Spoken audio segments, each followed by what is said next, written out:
Guys, it's Dr. Dave Nichol here with another episode of Freewheeling.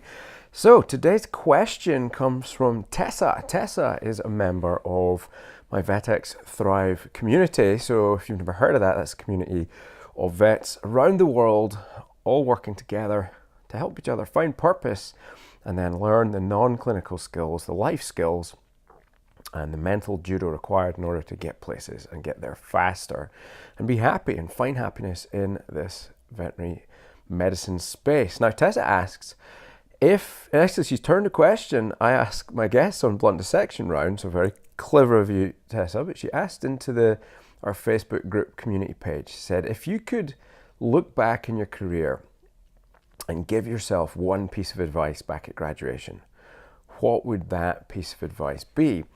And I always think that's a really interesting question to reflect on, because when you're at the start of your career, you know, you've got all these dreams and these hopes, but you've also got all these fears that you're not good enough, or, you know, it's a little overwhelming and you don't know which direction to go. And actually, I think that's one of the big problems. You know, I addressed this in the previous post, and that was we have very clear objectives when we're getting to vet school, and then when we're getting through vet school, and when we get out, our objective becomes distinctly fuzzy, and it just becomes just to survive. And I think what if I were to give myself one piece of advice, I would split it into a part A and a part B. And I know that's cheating because that's like two pieces of advice, but I think both of these things really matter. And I think there's value in it for anybody starting out in their career in veterinary medicine. So particularly the millennial, or I'm starting to get a little sick of that as a tag, but the younger generation. So let me give you part A of the advice. And I think the first part is enjoy it, but don't drift for too long without creating some form of plan or follow-up objective. So you had a dream to get to be a vet, and you had to go to vet school to do that. Once you get into vet school, your dream was to qualify. Once you qualify, my challenge to you is, what is your dream now? What, in 3 years' time, what does life look like for you? And if you have that clarity, then you're able to plan and build your entire career around that. And that's called purpose. And if you have purpose, you have focus, when you have that, you will get stuff done. You will target your learning. You will focus on what you need to know. You will read the right things. You will go in the right courses. You hang out with the right people, because you've got a guiding star. You've got a true north to point at. And without that, it becomes very scattergun.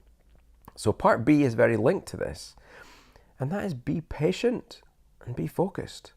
So you're not going to be amazing at a vet when you start out. That's an unrealistic, unreasonable expectation that is going to cause you problems, because you're going to fail. And that's a hard thing for you to get your head around, right? But you are going to fail a lot as a veterinary surgeon. And you know what? That is just fine. If you're able to do the mental judo to say, well, I'm going to learn from that failure. So when you say being patient, what I mean is, don't expect to be brilliant at anything straight off the bat. It's not going to happen. Expect to stay focused on something and be patient and learn, and you have to put the work in. And I think that's the core of the being patient. When people get impatient, when they're not excellent at something straight away, or they fail at something straight away, then they just want to move on and try something else. And of course, that's just not how mastery works. But mastery will give you certainty that you can do the job, and that will give you an enormous sense of well-being and comfort that you have this job covered.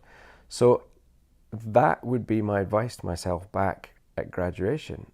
Find some purpose and stay focused on that purpose. And in actual fact, I was pretty good at finding purpose. I think that's one of the reasons I've been happy in my career for as long as I have. You know, my career has been broken down into little mini sections, but I've always worked toward an objective. And it was unwittingly at first. It was completely by fluke, or maybe by design, but it certainly wasn't by intention.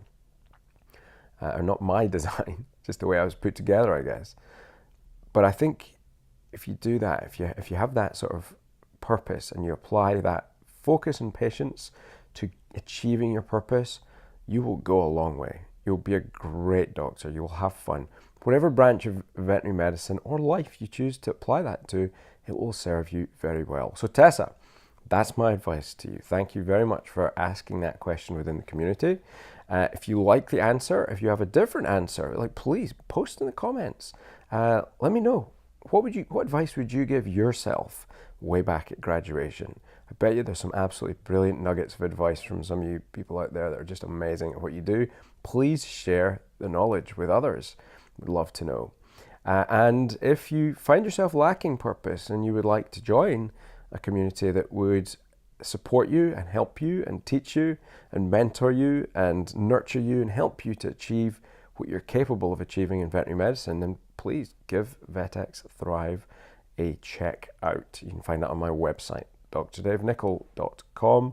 Just have a look for the VetX link at the top of the page in the navigation. You'll find your way to it.